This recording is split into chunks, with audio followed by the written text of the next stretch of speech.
ഇത് നല്ല രീതിയിൽ എടുക്കുന്ന പുരുഷന്മാർക്ക് ഉള്ളതാണ് കേട്ടോ. അതായത് വൈകൃത ചിന്താഗതികളുള്ള പുരുഷന്മാർക്കല്ല ഞാൻ ഇത് പറയുന്നത്. ഒരുപാട് നല്ല രീതിയിൽ സ്ത്രീകളെ റെസ്പെക്റ്റ് ചെയ്യുകയും സ്ത്രീകൾക്ക് കൊടുക്കുന്ന ലവ് കൊടുക്കുകയും ചെയ്യുന്ന പുരുഷന്മാർക്കാണ്. 3-4 ഹിന്ദി പടങ്ങളിൽ മലാമൽ വീക്കിലി, കമാൽ ദമാൽ മലാമൽ, രംഗ് റേസ്, അങ്ങനെ 3-4 പടങ്ങൾ. പിന്നെ ഫോർബിഡൻ ലവ് എന്ന് പറഞ്ഞിട്ട് ഒരു ഹിന്ദി വെബ് സീരീസ് Z5 അത് OTT വന്നു കഴിഞ്ഞ ഒരു വർക്കായിരുന്നു. ഗംഭീരമായിട്ടുള്ളൊരു വില്ലൻ കഥാപാത്രമായിട്ടാണ്. അന്നൊക്കെ നമ്മളെ ശക്തി കപൂറിനെയൊക്കെ ഭയത്തോടു കൂടി ഞാൻ എൻ്റെ കോളേജ് ടൈമിലൊക്കെ ദൈവമേ ഇങ്ങനെ ഒരു ആളൊക്കെ വീട്ടിൽ കയറി വന്നാൽ എന്തായിരിക്കും അവസ്ഥ. 1-2 ഷോയ്ക്കൊക്കെ കളിക്കുന്നു, അവിടെ ഷോ ഉണ്ട്, ഓക്കെ, 3 ദിവസം മുൻപേ പ്രാക്ടീസ് എന്ന് പറയുമ്പോൾ ആ 3 ദിവസം കൊണ്ട് 1-2 ഡാൻസ് ഷോയ്ക്ക് വേണ്ടിയിട്ട് ഞാൻ പഠിക്കുന്നില്ല. അപ്പം ആരുടെ അടുത്ത് ഞാൻ ഒരു പൂർണ്ണമായിട്ടും ഒരു സംഭവം പഠിച്ചിട്ടില്ല. കാരണം ഇവിടെ നിന്ന് പഠിക്കുന്നതാണ്. കുറേ പേര് കഴിഞ്ഞിട്ട് വേറെ ഏതെങ്കിലും വരുമ്പോൾ ആ സൂപ്പറാണ് കേട്ടോ, അവിടുത്തെ മാഷ് എന്ന് പറഞ്ഞാൽ കിട്ടു സാധനമാണെന്നൊക്കെ പറയുമ്പോൾ പതുക്കെ അങ്ങോട്ട് ചായും, അവിടെ പോകും. 1 മാസം മാക്സിമം പഠിക്കും എന്ന് പറഞ്ഞാൽ ബേസ് അവിടെയും ഇത് തന്നെ കളിച്ചുകൊണ്ട് നിൽക്കും.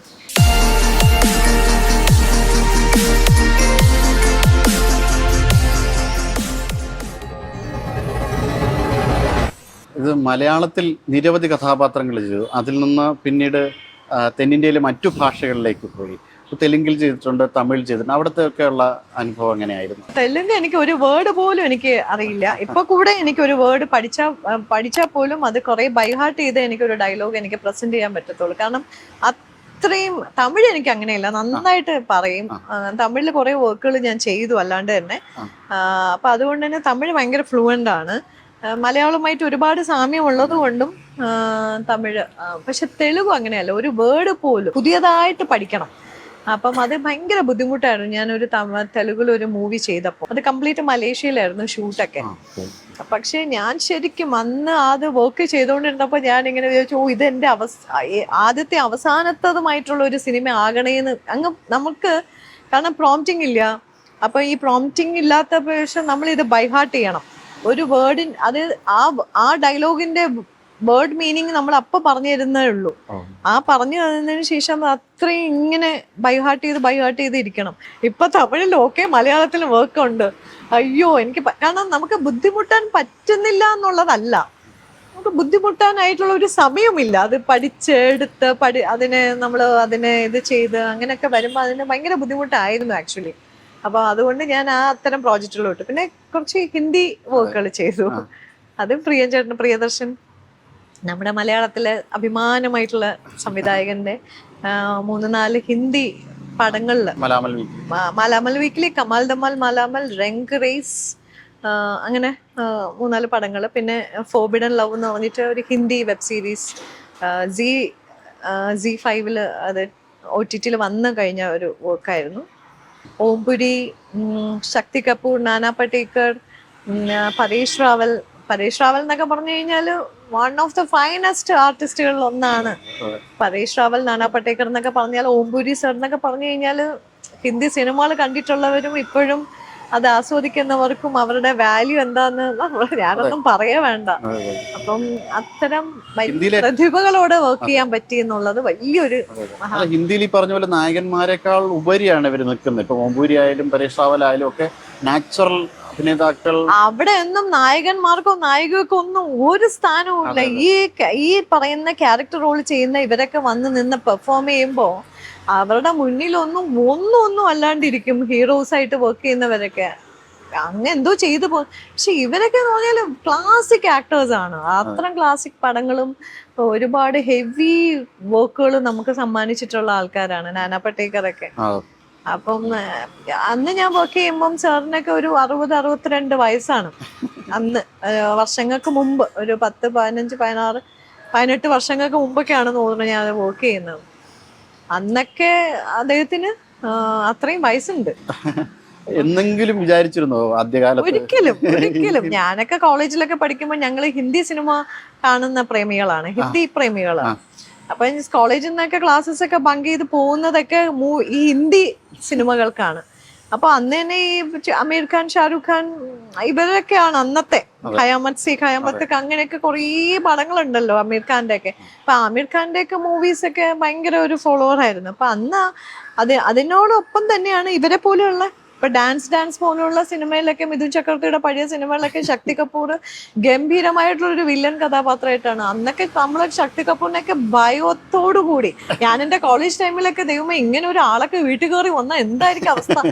പക്ഷെ അവരെയൊക്കെ ആ ഒരു പ്രായത്തില് 50-60 വയസ്സ് കഴിഞ്ഞിട്ടാണ് എനിക്ക് സ്വപ്നങ്ങളിൽ പോലും ഞാൻ വിചാരിക്കാത്ത എൻ്റെ ഒരു സിനിമ ജീവിതത്തിൽ എനിക്ക് തന്ന നല്ലൊരു അനുഭവം. പ്രിയദർശൻ തന്നെ അഭിപ്രായപ്പെട്ടിട്ടുണ്ട്, ഇപ്പോൾ മലയാളത്തിലുള്ള അത്രയും നല്ല കഥാപാത്രങ്ങൾ കൊടുക്കാൻ പാകത്തിന് അത്രയും റേഞ്ചുള്ള കഥാപാത്രങ്ങൾ ചെയ്യാൻ പറ്റുന്ന താരങ്ങൾ ഹിന്ദിയിലില്ല എന്നുള്ളത്.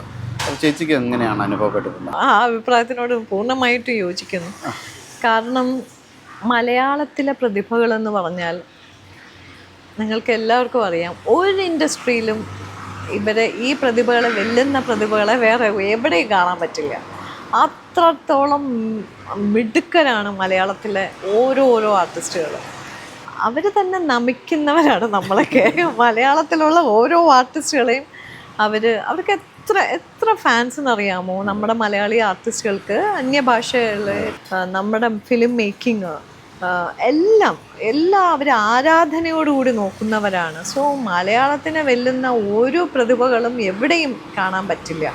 ഇപ്പോൾ ഞാൻ പറഞ്ഞാൽ ഞാനിപ്പോൾ നേരത്തെ പറഞ്ഞതെന്ന് വെച്ചാൽ ഇവരൊക്കെ ഒരു നാഷണൽ വൈസിൽ, ഇപ്പോൾ ഒരു ഹിന്ദി സിനിമ എന്ന് പറയുമ്പം മലയാള സിനിമയെക്കാട്ടിയും കുറേ കൂടെ നാഷണൽ വൈസിൽ ഫ്ലറിഷ്ഡ് ആകുന്നതാണ് ഹിന്ദി സിനിമകൾ. കൊമേഴ്സ്യലി വലിയൊരു ഇൻഡസ്ട്രിയും ഒക്കെയാണ്. മലയാളം ചെറിയൊരു ഇൻഡസ്ട്രിയാണ്. പക്ഷേ ആ ഒരു ചെറിയ ഇൻഡസ്ട്രിയിൽ നിന്നിട്ടാണ് നമ്മൾ ദ ഹോൾ ഇൻഡസ്ട്രികളിൽ പല വ്യത്യസ്ത ഭാഷകളിലുള്ള ഇൻഡസ്ട്രികളിൽ നിന്നും ഏറ്റവും ചെറുകിടമായിട്ട് നിൽക്കുന്ന ഈ ഇൻഡസ്ട്രിയിൽ നമ്മൾ എടുക്കുന്ന അല്ലെങ്കിൽ സിനിമയോട് കാണിക്കുന്ന നമ്മുടെ സാമീപ്യം അവരെ വല്ലാതെ അതിശയിപ്പിക്കുന്നു.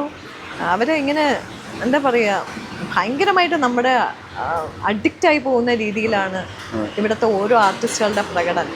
പ്രത്യേകിച്ച് ഒരു നെടുമുടി വേണുചേട്ടനോ ഒരു തിലകൻ സാറോ ഒരു ജഗതി ചേട്ടനോ ഒന്നും അവരെ ഒന്നും കമ്പയർ ചെയ്യാനേ പറ്റില്ല. കാരണം ഞാൻ ഇവരോടൊക്കെ ഞാനെന്നല്ല, ഞങ്ങളെ പോലുള്ള ഒരുപാട് ആക്ടേഴ്സിന് വലിയ ഭാഗ്യം എന്ന് പറയുന്നത് ഇത്രയും വേണുചേട്ടനെ പോലെയും ഇന്നച്ചനെ പോലെയും ഇന്നച്ചനെ പോലെയും ഭരത് ഗോപി, എന്തിനാ പറയുന്നത്, തിലകനങ്ങളുടെ പോലെയും ഇവരൊക്കെ പോലെയുള്ള ആർട്ടിസ്റ്റോടൊക്കെ വർക്ക് ചെയ്യാൻ എനിക്ക് ഭയങ്കര ഭാഗ്യം കിട്ടിയിട്ടുണ്ട്. അത് മാത്രമേ എനിക്ക് അച്ഛനെ അമ്മാവനായിരുന്നു. അയ്യോ, അതൊക്കെ ഞാൻ ഏറ്റവും കൂടുതൽ ഇഷ്ടപ്പെടുന്ന ആർട്ടിസ്റ്റ് ആട്ടോ ലളിത KPS ലളിത. എൻ്റെ ഈ മുർവശി ചേച്ചിയും എൻ്റെ എന്താ പറയാ, ഇനിയപ്പോൾ അതിന് ഉപരിയായിട്ട് വേറെ ആർട്ടിസ്റ്റുകൾ ഉണ്ടോ എന്ന് ചോദിച്ചാൽ എനിക്ക് ഡൗട്ടാണ്. അവർ വേറെ ലെവലിലാണ് എൻ്റെ മൈൻഡിൽ. എന്നിലെ ഒരു ആർട്ടിസ്റ്റിൻ്റെ മൈൻഡിൽ നിൽക്കുന്നത് ഇവർ രണ്ടുപേരുമാണ്. ഉണ്ടാകാം, വേറെ ആർട്ടിസ്റ്റിൽ ഉണ്ടാകാം, ഇല്ലായിരിക്കാം. പക്ഷേ ഞാൻ കണ്ട സിനിമകളിലും ഞാൻ ആസ്വദിച്ച സിനിമകളിലും ഞാൻ കണ്ട നടീനടന്മാരിലുമൊക്കെ ഏറ്റവും ഒരു പോയിന്റെങ്കിലും ഉയർന്നു നിൽക്കുന്ന വ്യക്തികളാണ് ഇവർ രണ്ടുപേരും. ചേച്ചി നൃത്തം അഭ്യസിച്ചിട്ടുണ്ടോ? നൃത്തം ഞാൻ ശരിക്കും ബേസ് കുറച്ചൊക്കെ കിട്ടിയിട്ടുണ്ടെന്നല്ലാതെ ഒരു നൃത്ത അധ്യാപകരുടെ കീഴിലും ഞാൻ പഠിച്ചിട്ടേ ഇല്ല നൃത്തം. എന്ന് വെച്ചാൽ കുറച്ച് എവിടെയെങ്കിലും ഏതെങ്കിലും ഒരു അധ്യാപകരുടെ അടുത്ത് പോകും, കുറച്ച് പഠിക്കും, പിന്നെ ഏതെങ്കിലുമൊക്കെ ബിസി ആയിട്ടുള്ള സ്കെഡ്യൂൾ വരുമ്പം ടാറ്റ പറഞ്ഞു അങ്ങോട്ടേക്ക് പോകാതെയോ വേറൊരു സ്ഥലത്ത് പോകും, അവിടെ പോയി കുറച്ച് നാൾ പഠിക്കും, 1 മാസം എന്നൊക്കെ വേണമെങ്കിൽ പറയാം.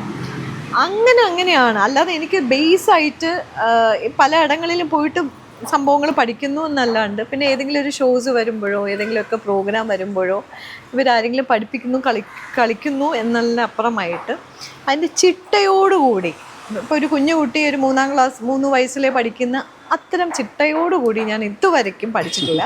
പക്ഷേ എന്നെ ആരെങ്കിലും പഠിപ്പിച്ചാൽ അതേപോലെ ഞാൻ കളിക്കുകയും ചെയ്യും. അതാണ് ഞാൻ പറഞ്ഞത്. പാട്ടും അതേപോലെ ഇങ്ങനെ ഭയങ്കര ചിട്ടയായിട്ട് ഞാൻ പഠിച്ചിട്ടില്ല. എന്നാൽ ഞാൻ എവിടെയെങ്കിലും ഷോസിന് പോകുമ്പോൾ പാടും. അപ്പം അത് അങ്ങനെ ഒരു ഇൻബോൺ ആയിട്ടുള്ള ഒരു കഴിവ് ദൈവം അങ്ങനെ ഇങ്ങനെയൊക്കെ ഒരു ബ്ലിസ്ഫുള്ളി തന്നിട്ടുള്ളതുകൊണ്ട് അവിടെ ഇവിടെയൊക്കെ അങ്ങനെ ചെയ്തു പോകുന്നതല്ലാണ്ട്. ഇപ്പം ഈ മഹാഭാരതിയിലും ഒരുപാട് ഡാൻസൊക്കെ ചെയ്യാനുണ്ട്. പക്ഷേ കൊറിയോഗ്രാഫർ പഠിപ്പിക്കുന്നു, കളിക്കുന്നു. അത് അദ്ദേഹം എന്താണ് പഠിപ്പിച്ചിരുന്നത് അതേപോലെ ഞാൻ കളിക്കുന്നു. അത്രേ ഉള്ളൂ. ഇതിനകത്ത് വേറൊരു സംഭവം കൂടെ ഉണ്ട്. ഇതിനെല്ലാത്തിനും ഒരു ടേസ്റ്റും കൂടെ വേണം നമുക്ക്. അത് ചെയ്യണം, അതിന് ഒരു വ്യഗ്രത ഉണ്ടാവണം. അതിനകത്ത് വർക്ക് ചെയ്യുമ്പോൾ ഡെഡിക്കേഷൻ മസ്റ്റ്.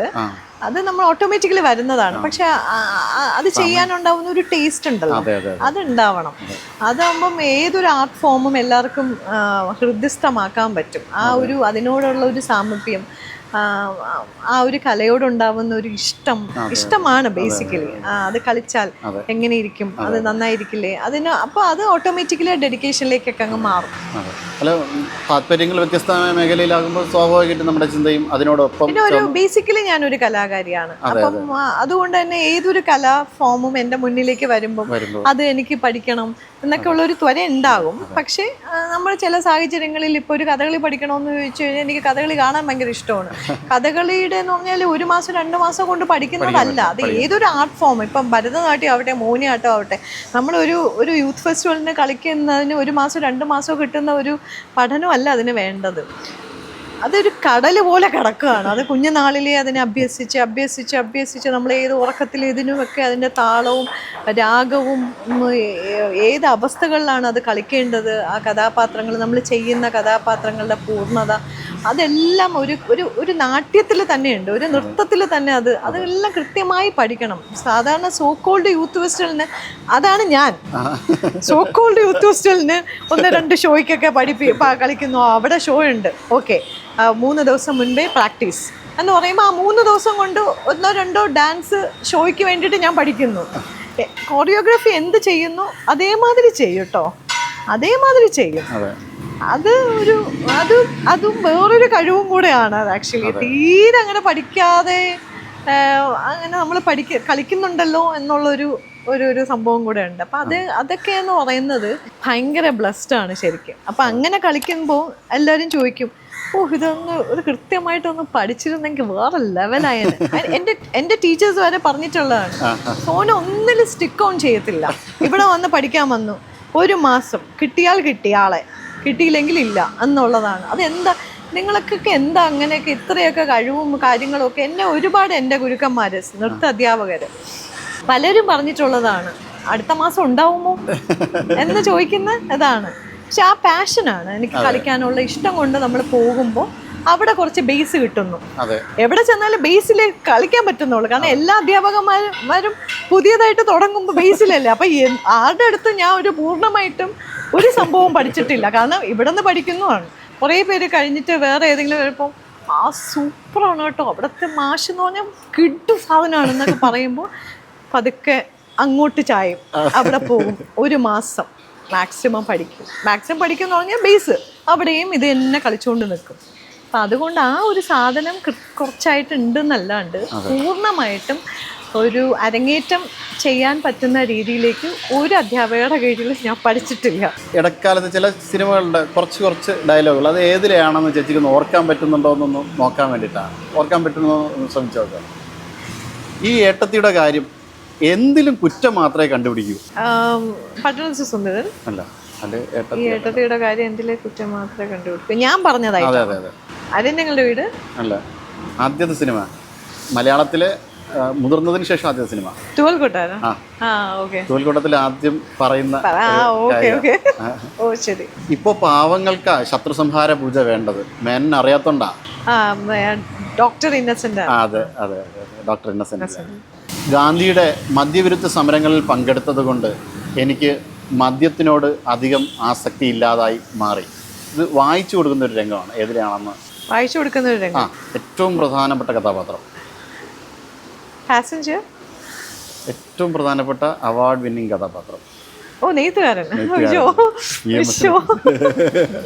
ശരിയാ. അത് ആ അപ്പമേസ്ത്രിക്ക് വായിച്ചു കൊടുക്കുന്ന ഒരു മുരളി ചെയ്ത്. അത് ശരിക്കും പറഞ്ഞാൽ അത് പറയാതിരിക്കാൻ പറ്റില്ല. ആ നെയ്ത്തുകാരൻ എന്നുള്ള ചിത്രം വളരെ സ്മോൾ ബഡ്ജറ്റ് ചിത്രമാണ്. അപ്പം അത് ഒരിക്കലും ഞങ്ങൾക്ക് 2-3 പേർക്ക്, പ്രിയനന്ദനൻ ഡയറക്ടർ, എനിക്ക്, മുരളി സാറിന് സ്റ്റേറ്റ് അവാർഡ് അതും സമ്മാനിച്ചു. മുരളി സാറിന് നാഷണൽ അവാർഡ് സമ്മാനിച്ചിട്ടുള്ള ഒരു പടമായിരുന്നു. അപ്പം അത് ഒരിക്കലും നമ്മൾ ചെയ്തുകൊണ്ടിരിക്കുമ്പം ഇത്രയും ഏറ്റവും സ്മോൾ ബഡ്ജറ്റായിട്ടുള്ള ഒരു പടം ഇതെന്തായാലും ശ്രദ്ധേയമാകും എന്നുള്ളത് കാര്യം നമുക്കറിയാമായിരുന്നു. കാരണം പുള്ളിയുടെ മേക്കിംഗ് അങ്ങനെയായിരുന്നു. പിന്നെ ഓഫ് കോഴ്സ് മുരളി സാറ് വന്നത്. ഞാനൊരിക്കലും എനിക്ക് എൻ്റെ ഒരു സ്റ്റേറ്റ് അവാർഡ് ലെവലിലേക്ക് പോകുന്ന ഒരു വർക്കാണ് എന്ന് ഞാൻ വിചാരിച്ചില്ല. പക്ഷെ അത് വർക്ക് ചെയ്തവരൊക്കെ പറഞ്ഞിട്ടുണ്ടായിരുന്നു, എന്തായാലും എവിടെയെങ്കിലും ഏതെങ്കിലും ഒരു റെക്കഗ്നിഷൻ കിട്ടാതിരിക്കില്ല എന്ന് പറഞ്ഞിട്ടുണ്ടായിരുന്നു. പക്ഷെ അത് വെരി നെക്സ്റ്റ് ഇയറിൽ സ്റ്റേറ്റ് അവാർഡാണെന്ന് വിചാരിച്ചിരുന്നില്ല. അപ്പോൾ അതൊരു ഭാഗ്യമായിട്ട് കാണുന്നു. അപ്പോൾ അതിനകത്തും ഈ പറഞ്ഞ പോലെ മുരളി സാറുമായിട്ടൊക്കെ അഭിനയിക്കുമ്പോൾ ഉണ്ടാവുന്ന കുറേ അനുഭവങ്ങളുണ്ടല്ലോ, അത്തരം. മുരളി സാറായിട്ടുള്ളൊരു ആക്ടിങ് പെർഫോമൻസ് എങ്ങനെയുണ്ടായിരുന്നു? അയ്യോ, അത് ഗംഭീര നടനല്ലേ, എന്താ പറയുക. നമുക്ക് ശരിക്കും മലയാള സിനിമയ്ക്ക് എന്നല്ല മറ്റു കുറേ ഭാഷകളിൽ അദ്ദേഹം അഭിനയിച്ചിട്ടുണ്ട്. അവർക്കൊക്കെ നഷ്ടമാണ് സാറിൻ്റെ. സാറിപ്പോൾ നമ്മുടെ കൂടെ ഇല്ലാത്തത് വലിയ നഷ്ടം തന്നെയാണ് മലയാള സിനിമയ്ക്ക്. അത്ര അത്യുജ്വലമായ കഥാപാത്രങ്ങൾ ഇനിയും സാറിന് ഡിഫറെൻ്റായിട്ട് ചെയ്യാൻ പറ്റുന്ന കഥാപാത്രങ്ങൾ ഇപ്പോഴത്തെ ന്യൂജൻ പടങ്ങളിൽ വരയ്ക്കും ഉണ്ടായിരുന്നു എന്നുള്ളതാണ്. അപ്പം സാറിനെ പോലുള്ളവരുടെയൊക്കെ വിയോഗം ഭയങ്കരമായിട്ട് നമ്മളെ അഫക്റ്റ് ചെയ്തിട്ടുണ്ട് മലയാള സിനിമ. ആ സമയത്ത് ഒരുപാട് പുസ്തകങ്ങളൊക്കെ പകർന്നു നൽകി വായിക്കാനൊക്കെ പറഞ്ഞു. അദ്ദേഹം, ഞാൻ കുറച്ച് വായന ശീലമുള്ള വ്യക്തിയാണ്. വെക്കേഷനിൽ ഇരിക്കുമ്പോൾ തന്നെ അദ്ദേഹം വായിച്ച പുസ്തകങ്ങളെ പറ്റിയൊക്കെ ധാരാളം പാതോരാതെ സംസാരിക്കുമായിരുന്നു. അപ്പം എന്നോടും വായിച്ച പുസ്തകങ്ങളെ പറ്റിയൊക്കെ ബ്രീഫ് ചെയ്യാൻ പറയുമായിരുന്നു, അതിൻ്റെ ഓഥറിനെ പറ്റിയൊക്കെ. അപ്പം നമ്മൾ വായിച്ച പുസ്തകങ്ങളെ പറ്റിയും ഇല്ലെങ്കിൽ റീസെൻ്റായിട്ട് വായിച്ച പുസ്തകങ്ങളെ പറ്റിയൊക്കെ നമ്മളിങ്ങനെ സംസാരിക്കുമ്പോൾ അദ്ദേഹത്തിന് എന്തോ അങ്ങനെ, ഈ വായനക്കാർക്ക് അങ്ങനെ ഒരു ഇതുണ്ടല്ലോ, പിന്നെ അവരുടെ സംസാരങ്ങളും കാര്യങ്ങളെല്ലാം അതിനെ ചൊല്ലിയായിരിക്കും. അപ്പം അങ്ങനെ കുറച്ച് പുസ്തകങ്ങൾ കാര്യങ്ങളൊക്കെ തന്നില്ല, സമ്മാനിച്ചിട്ടില്ല, റെഫർ ചെയ്തിരുന്നു അത്തരം സമ്മാനിച്ച. പിന്നെ കൂടുതലും ലൊക്കേഷനിൽ അദ്ദേഹം വായന, ഏത് നേരവും വായനയാണ്. അപ്പോൾ പുസ്തകങ്ങൾ വായിച്ചിട്ടേ ഇരിക്കും. ഷോർട്ട് ഇൻ ബിറ്റ്വീൻ ഷോട്ടിൽ വായിക്കും. ഷോർട്ടിന് വിളിക്കുമ്പം കുറച്ച് നേരം പിന്നെയും കുറച്ച് നേരം വായിച്ചിട്ട് അടച്ചു വെച്ചിട്ട് പോകും. ഇങ്ങനെയൊക്കെ ആയിരുന്നു. അതൊക്കെ നമുക്ക് എന്താ പറയുക, അതൊരു ഷോ ഓഫ് ഒന്നും ആയിരുന്നില്ല. അത്തരം പുസ്തക പ്രേമികൾക്ക് അത്തരം ഷോ ഓഫ് കാണിക്കേണ്ട കാര്യമില്ലല്ലോ. അതായത് ലൊക്കേഷനിൽ വന്നിട്ടുള്ള ഒരു വായന, കാരണം അത് നമുക്ക് അതറിയാം. അവരൊക്കെ ഇങ്ങനെ പുസ്തകത്തിൻ്റെ പുസ്തകം. പിന്നെ അദ്ദേഹം സംസാരിക്കുമ്പോൾ കൂടുതലും പാർട്ടി കാര്യങ്ങളും സംഭവങ്ങളൊക്കെയാണ്. പാർട്ടിയെ പറ്റിയും പൊളിറ്റിക്സിനെ പറ്റിയും അതിനോടനുബന്ധപ്പെട്ട പുസ്തകങ്ങളെ പറ്റിയും പല വ്യക്തികളെ അങ്ങനെയൊക്കെ. അതൊക്കെ ഒരു നല്ല അനുഭവങ്ങളാണ് ശരിക്കും പറഞ്ഞു. ഇത്രയും നാളത്തെ നീണ്ട ഒരു അഭിനയ പരിചയമുണ്ട്. 39 വർഷം 40 വർഷമാക്കാൻ പോകുന്നു. അപ്പോൾ ഫാമിലി വളരെ അതൊരു കടപ്പെട്ടിരിക്കും. കാരണം ഇത്രയേറെ ഈ ഒരു ഫീൽഡിൽ നിൽക്കുമ്പോൾ എന്ന് പറയുന്നത് വലിയ ബുദ്ധിമുട്ടുള്ള കാര്യം. അവരെങ്ങനെയാണ്? എൻ്റെ ഫാമിലി എന്ന് പറയുമ്പോൾ ഞാൻ, എൻ്റെ ഹസ്ബൻഡ് ഉദയൻ അമ്പാടി, അദ്ദേഹം സിനിമാറ്റോഗ്രാഫറാണ്, ക്യാമറമാൻ. അപ്പം ഞാൻ ഇൻഡസ്ട്രിയിൽ വന്നപ്പോൾ തന്നെ കല്യാണം കഴിച്ച ഒരു വ്യക്തിയാണ്. വീട്ടിൻ്റെ അകത്ത് ഒതുങ്ങി നിൽക്കുന്ന ഒരു വ്യക്തിയല്ല എന്ന് അദ്ദേഹം എപ്പോഴും എൻ്റെ അടുത്ത് പറഞ്ഞിട്ടുണ്ടായിരുന്നു, അന്നും ഇപ്പോഴും. അപ്പം ആ ഒരു പ്രചോദനം പുള്ളിയുടെ സൈഡിൽ നിന്ന് ഒരു പുഷ് ഉണ്ടല്ലോ, അതെന്നെ ഭയങ്കരമായിട്ട്, അതുകൊണ്ട് മാത്രമാണ് സത്യം പറഞ്ഞാൽ ഇപ്പോഴേ ഈ ഒരു ഇൻ്റർവ്യൂവിൽ നിങ്ങളുടെ മുന്നിൽ എനിക്ക് ഇരിക്കാൻ പറ്റുന്നത്. പ്രണയം വിത്ത് ലവ് കം അറേഞ്ച്ഡ് ആയിരുന്നു. അപ്പം ആദ്യകാല സീരിയലിൽ ഒരു കണ്ണ് വ്യൂ ഫൈൻഡറിലേക്കും മറ്റേ കണ്ണ് പ്രണയിലേക്കും എന്നൊക്കെയുള്ള, അതായത് ഒരു ഷോർട്ട് ഫിലിം ഞങ്ങൾ പണ്ട് ചെയ്തിരുന്നു. അപ്പം അന്ന് അദ്ദേഹം അതിൻ്റെ ക്യാമറ വർക്ക് ചെയ്ത സമയത്ത് ഞാൻ അന്നൊക്കെ ഈ കുറേ ഷോർട്ട് ഫിലിംസ് വരുന്നതാണ്, ഈ സീരിയൽസിനെക്കാളും ഒക്കെ ഒരുപാട് ഷോർട്ട് ഫിലിം ഞാൻ ചെയ്തിട്ടുണ്ട്. അപ്പോൾ അതിലൊന്നൊരു ക്യാമറമാനായിട്ട് വന്നതായിരുന്നു. അന്ന് ആദ്യത്തെ ഒരു ദിവസം തന്നെ എനിക്കറിയില്ല, അത് ശരിക്കും ഒരു ഡെസ്റ്റിനി ആയിരിക്കാം, നമ്മുടെ തലയിൽ വരച്ചിട്ടുള്ളത് എന്നൊക്കെ പറയില്ലേ നമ്മൾ. അപ്പോൾ എത്രയോ ആൾക്കാരുടെ കൂടെ അതിന് മുന്നേയും ഞാൻ വർക്ക് ചെയ്തിട്ടുണ്ട്, എത്രയോ ടെക്നീഷ്യന്മാരെ ഞാൻ കണ്ടിട്ടുണ്ട്, ആരുടെ കൂടെയൊക്കെ സുഹൃത്തുക്കളെ നിറയുന്നുണ്ട്, മിക്സഡ് സ്കൂളിലാണ് പഠിപ്പിച്ചതും. അപ്പം അത്തരം ഒരുപാട് പ്രണയങ്ങൾ ഉണ്ടായിട്ടുണ്ട് ഇതിനിടയിൽ. അപ്പം അതൊന്നുമല്ല ലൈഫ് എന്ന് പറയുമ്പോൾ ഒരു ഡെസ്റ്റിനി, ഇതാണ് ഈശ്വരൻ വച്ചിട്ടുള്ളത് എന്ന് പറഞ്ഞാൽ ആദ്യത്തെ ദിവസം വെരി ഫസ്റ്റ് ഡേ എന്നെ കാണുന്ന അന്നത്തെ ദിവസം ഞാൻ പ്രണയത്തിലാവുകയാണ്.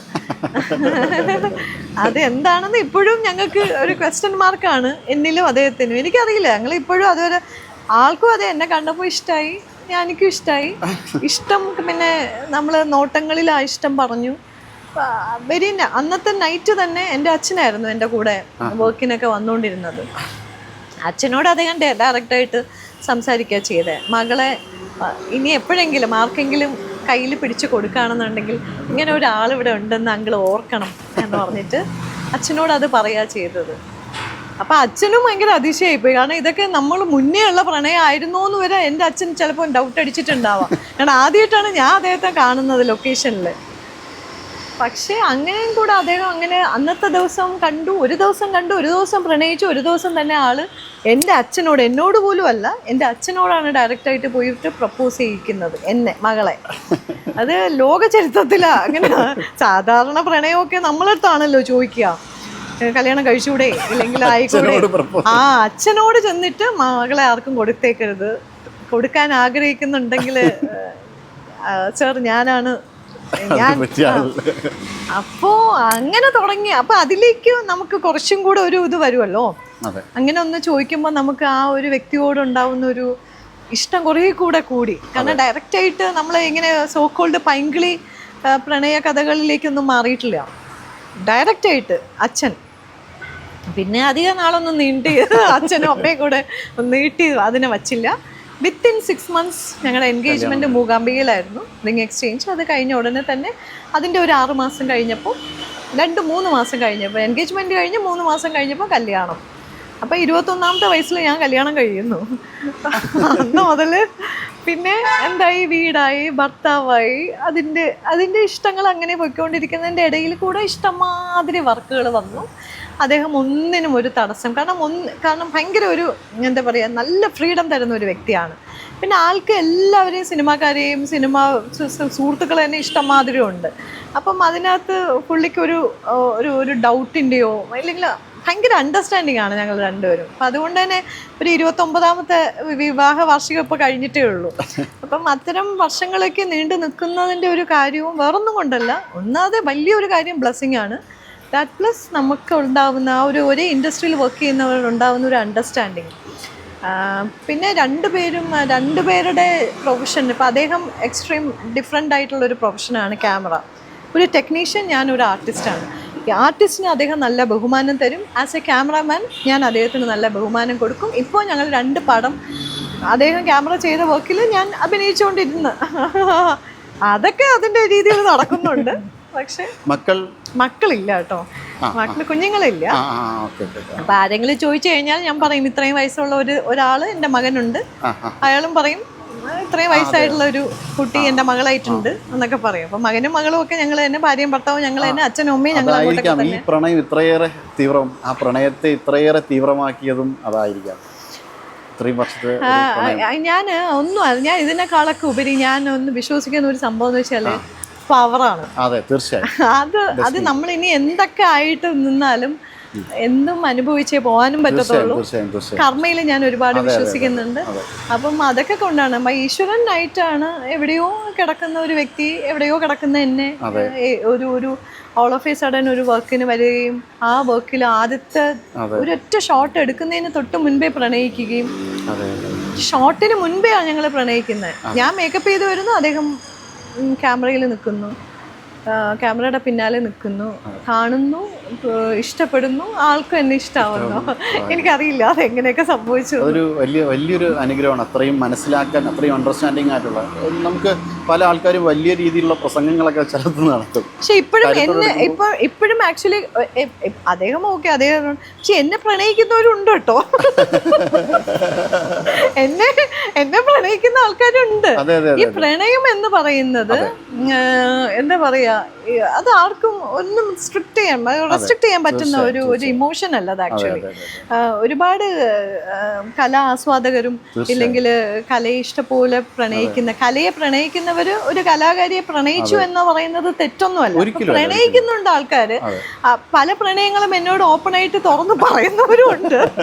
അവർക്കും അറിയാം. പക്ഷെ ഈ കല്യാണമൊക്കെ കഴിഞ്ഞിരിക്കുന്ന ഒരു കുട്ടിയാണ്, അല്ലെങ്കിൽ കുട്ടിയല്ല, ഒരു നല്ല സ്ത്രീ ആണെന്ന് അറിയാം.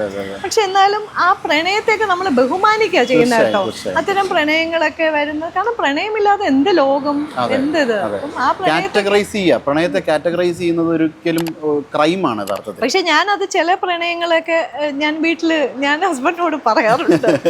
ഇങ്ങനെ ഒരാൾക്ക് എന്നോട് ഭയങ്കര പ്രണയാത്മകമായിട്ടൊക്കെ കമന്റ്സുകളും മെസ്സേജസ് ഒക്കെ വരുന്നുണ്ട് എന്നൊക്കെ പറയാറുണ്ട്. പക്ഷെ ആൾക്ക് എന്നെ അറിയാം, അതുകൊണ്ട് ആ ഒരു ഇതില്ല. പക്ഷെ അത്തരം സംഭവങ്ങളൊക്കെ അതൊക്കെ നമ്മൾ എന്താ പറയാ, എൻജോയ് ചെയ്യാന്നുള്ളതാണ്. ഇതൊക്കെയാണ് ഞാൻ പറയുന്നത് ഇതാണ് life എന്ന് അണ്ടർസ്റ്റാൻഡിങ് എന്ന് പറയുന്നത്. ലൈഫ് എന്ന് പറയുന്നത് അതാണ്. അതെ. നമ്മളെല്ലാത്തിനെയും സ്ട്രിക്റ്റ് ചെയ്ത് അത് പറ്റില്ല ഇത് പറ്റില്ല അങ്ങനെ ആവില്ല ഇങ്ങനെ ആവില്ല എന്ന് പറയുമ്പോഴാണ് നമ്മൾ ആ ചങ്ങല വലിച്ചു പൊട്ടിച്ച് വെളിയിൽ പോകാൻ ശ്രമിക്കുന്നത്. പക്ഷെ എന്നെ സംബന്ധിച്ച് എനിക്ക് അങ്ങനെയല്ല. പക്ഷെ എന്ന് കരുതി എന്റെ കൊള്ളരുതായ്മയ്ക്ക് കൂട്ടിക്കുന്ന ഒരു വ്യക്തി എന്നല്ല ഞാൻ പറഞ്ഞു വരുന്നത്. അല്ല, നമുക്ക് കൊള്ളരുതായ്മകൾ ഇഷ്ടം മാതിരി ഉണ്ടാവും.